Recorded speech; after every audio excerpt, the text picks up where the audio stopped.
കാരണം ഈ തലവന്റെ മകൻ ചെറുപ്പത്തിൽ കാട്ടിലേക്ക് പോവുകയും അവിടെ വെച്ച് കാണാതാവുകയും തുടർന്ന് ഇവൻ തിരിച്ചു വരികയും ചെയ്തിരുന്നു.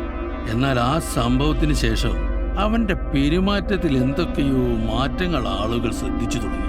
അന്നു മുതൽ തന്നെ അവർ അവനെ ഒരു അകലത്തിലാണ് കണ്ടിരുന്നത്. ഗ്രാമവാസികളിൽ ചിലർ നേരിട്ട് തന്നെ ഈ തീരുമാനത്തിനെ എതിർത്തു. പോര് തുടങ്ങാൻ ഗ്രാമത്തലവൻ ഉത്തരവിട്ടു.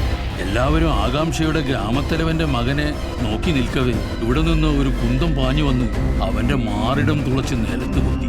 അടുത്ത നിമിഷം അവനൊരു ഭീകര രൂപിയായി മാറി. ആളുകൾ അലറി വിളിച്ചു, പിശാചി പിശാചി. എല്ലാവരും ഗ്രാമം വിട്ട് കാട്ടിലേക്ക് കയറി. 2 നാളുകൾ അവർ കാട്ടിൽ കഴിഞ്ഞു.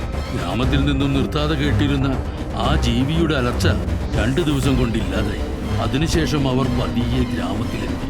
ആ ജീവിയുടെ ശരീരമെടുത്ത് മൂപ്പന്റെ മകൻ താമസിച്ച കുടിലിൽ കൊണ്ടിട്ട് കത്തിച്ചു. എന്നിട്ട് അവർ കൂട്ടത്തോടെ ഗ്രാമം വിട്ടുപോയി.